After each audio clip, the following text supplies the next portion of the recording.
Very good morning dear students. In this video we are going to discuss about the cytoskeleton.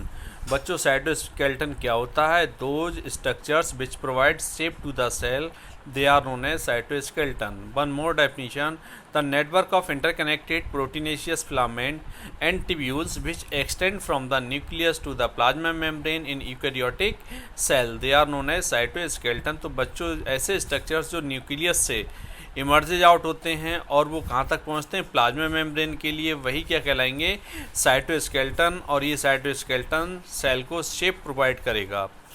Next one, सीलिया and flagella. बच्चों सीलिया and flagella दोनों motile structures हैं। अगर हम इनके structure की बात करें तो देखिए बच्चों, this is the structure of cilia and flagella. ठीक है, cilia and flagella both are made up of two parts. दोनों दो पार्ट्स के बने होंगे, एक तो बेसल बॉडी और दूसरा क्या है, एक्सोनीम।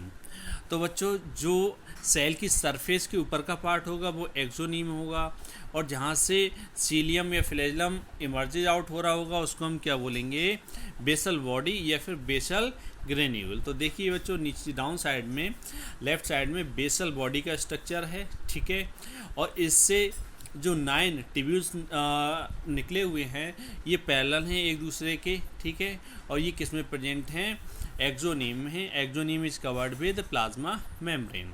ठीक है, सेकेंड स्ट्रक्चर। अब सेकेंड स्ट्रक्चर की बात करें तो बच्चों ये ट्रांसफर सेक्शन है। ठीक है, तो जो 9 माइक्रोट्यूब्यूल्स हैं वो पेरीफेरी पर मिलेंगे आपको, और ये 9 माइक्रोट्यूब्यूल्स कैसे हैं, डबलेट। डबलेट का मतलब क्या है, 2-2 की संख्या में है। ठीक है, सेंट्रल में 2 माइक्रोट्यूब्यूल्स मिलेंगे, दोनों एक ब्रिज की हेल्प से आपस में कनेक्टेड होंगे, और जो पेरिफेरल माइक्रोट्यूब्यूल्स हैं वो रेडियल स्पोक्स की हेल्प से जो सेंट्रल माइक्रोट्यूब्यूल्स हैं उनसे कनेक्टेड हैं।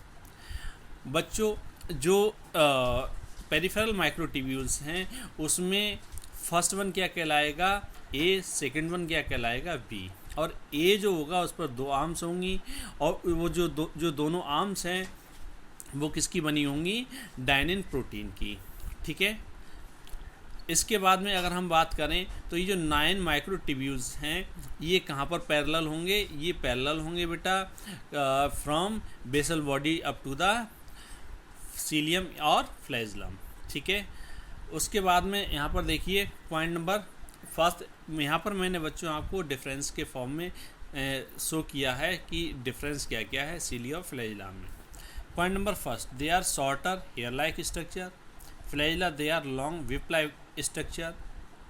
Second point, they are numerous. Numerous का मतलब बच्चों ये हुआ कि ये अनकाउंटेबल होंगे सेल की सरफेस पर, लेकिन दे आर फ्यूअर यानी ये काउंटेबल होंगे flagella.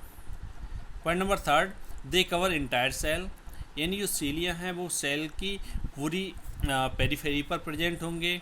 Next, they are at one end, तो फ्लैजेला जो होंगे वो वन एंड पर होंगे। ठीक है, next one, they show sweeping motion in a coordinated way.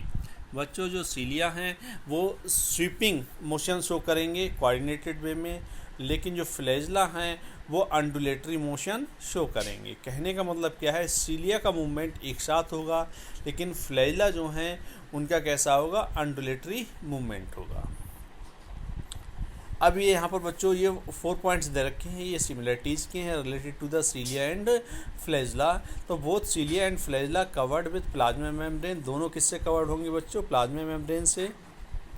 There core called axoneme, यानी जिनकी कोर क्या कहलाएगी, ऑटोमोस्ट कवरिंग क्या कहलाएगी, एक्सोनीम।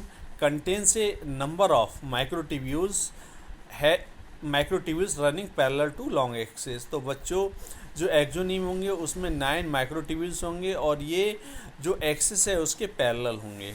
ठीक है, third point, the axoneme has 9 pairs of doublet of peripheral microtubules and a pair of centrally located, this arrangement is known as 9+2। तो बच्चों जो एक्सोनीम है उसमें 9 पेयर्स माइक्रोट्यूब्यूल्स होंगे, लेकिन डबलेट के फॉर्म में होंगे, and they are present on periphery. ठीक है, सेंटर में 2 माइक्रोट्यूब्यूल्स प्रेजेंट होंगे, ठीक, लेकिन ये सिंगलेट के फॉर्म में होंगे। वन मोर थिंग, जो माइक्रोट्यूब्यूल्स हैं बच्चों उनमें जो प्रोटीन होगी वो ट्यूबुलिन प्रोटीन प्रेजेंट होगी, last point, both cilium and flagellum are emerges from the basal body. बच्चों जो सीलिया और फ्लैजेला है दोनों किससे इमर्जेज आउट हो रहे हैं? बेसल बॉडी से। तो मैंने आपको स्टार्टिंग में ही बताया था, सीलिया या फ्लैजेला दो चीज़ों से मिलकर बने हुए हैं, एक तो बेसल बॉडी और दूसरा क्या है? एक्सोनीम। जो इमर्जेस पार्ट है वो क्या कहलाएगा? एक्सोनीम। और जो जहाँ से फ्लैजेला या सीलियम बना है उसको हम क्या बोलेंगे? Basal body. अब बच्चों अगर बेसल बॉडी की अगर हम बात करें तो बेसल बॉडी का स्ट्रक्चर भी कैसा होगा? लाइक ए ट्रांसफर सेक्शन कैसा होगा? लाइक ए सीलिया और फ्लैजेला। बस डिफरेंस ये होगा कि जो पेरिफेरल ट्यूब्यूल्स होंगे वो ट्रिपलेट के फॉर्म में होंगे, यानी दो के डबलेट के फॉर्म में नहीं होंगे, 3 के फॉर्म में होंगे, उसको हम क्या बोलेंगे? ट्रिपलेट। ठीक है। और जो सेंट्रल एक्सिस है उसमें कोई भी माइक्रोट्यूब्यूल नहीं होगा, इसलिए उसको क्या बोलेंगे? Central hub. Next one, centrosome and centriole. अगर सेंट्रोसोम और सेंट्रियोल की अगर बात करें तो पहले बच्चों हम यहाँ पर स्ट्रक्चर को शो करेंगे। तो देखिए यहाँ पर ये किसका स्ट्रक्चर है? सेंट्रियोल का है। एक्चुअल में जो सेंट्रियोल्स हैं वो न्यूक्लियस के पास में प्रेजेंट होंगे और एक दूसरे के परपेंडिकुलर होंगे, यानी जो सेंट्रियोल्स हैं वो पेयर्स में होते हैं, एक दूसरे के परपेंडिकुलर हैं। अगर इनकी एक्चुअल में शेप की बात करें तो जैसे सपोज कीजिए कि हम लोगों के घरों में जो ढोलक होती है उसी की तरह के ये स्ट्रक्चर्स होंगे। अगर हम इनका ट्रांसफर सेक्शन लेंगे तो बच्चों हमें ये दिख रहा है, देखिए राइट साइड में जो पेरिफेरल माइक्रोट्यूब्यूल्स हैं वो कैसे हैं? ट्रिपलेट के फॉर्म में, यानी ABC के फॉर्म में। ठीक है। और जो सेंटर है, सेंटर में कोई भी माइक्रोट्यूब्यूल प्रेजेंट नहीं होगा, इसलिए सेंटर को हम क्या बोलेंगे? Central hub. सेंट्रल हब से रेडियल स्पोक से रेडियल फाइब्रिल्स कनेक्टेड होंगे, और ये रेडियल फाइब्रिल्स किससे कनेक्टेड है? माइक्रोट्यूब्यूल से। यानी माइक्रोट्यूब्यूल किससे कनेक्टेड है? सेंट्रल हब से, with the help of radial fibrils और रेडियल स्पोक्स। अब बच्चों ये जो पेरिफेरल पर 3 माइक्रोट्यूब्यूल्स है यानी ABC, इनमें से कोई भी 2 यानी A और B इमर्जेस आउट होके यही क्या बनाते हैं? सीलिया और फ्लैजेला। यही स्ट्रक्चर बच्चों किसका है? बेसल बॉडी का। ठीक है। तो यहाँ पर देखिए centrosome and centriole. Point number first, centrosome is an organelle that are made up of 2 cylindrical structures known as centrioles. Centrioles are surrounded by amorphous pericentriolar material. तो बच्चों सेंट्रियोल जो किससे सराउंडेड होते हैं? amorphous pericentriolar material. और इसी material की वजह से ये कैसे हैं? ब्राइट इन कलर, इसीलिए इनको क्या बोलते हैं? लाइट आर्टिफैक्ट पहले बोलते थे। Next, in centrosome centrioles are perpendicular to each other. ये तो मैं पॉइंट आपको पहले ही बता चुका हूँ बच्चों। Next, centriole are made up of 9 peripheral microtubules, और ये कैसे? Triplet of the tubulin protein. तो बच्चों इसमें भी ट्यूबुलिन प्रोटीन होगी माइक्रोट्यूब्यूल्स में। ठीक है। और जो सेंट्रल हब है या सेंटर में कोई भी माइक्रोट्यूब्यूल प्रेजेंट नहीं होगा। तो इसका अरेंजमेंट क्या हो जाएगा? 9+0।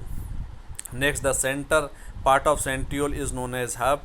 Centriole helps in the formation of cilia and flagella. बच्चों जो centrioles होते हैं वो किसके फॉर्मेशन में हेल्प करते हैं? cilia और flagella के। तो बच्चों जो बेसल बॉडी है एक्चुअल में, तो बेसल बॉडी से ही क्या बनते हैं? cilia और flagella। उसी प्लेस को हम क्या बोलेंगे? centriole। Thank you students.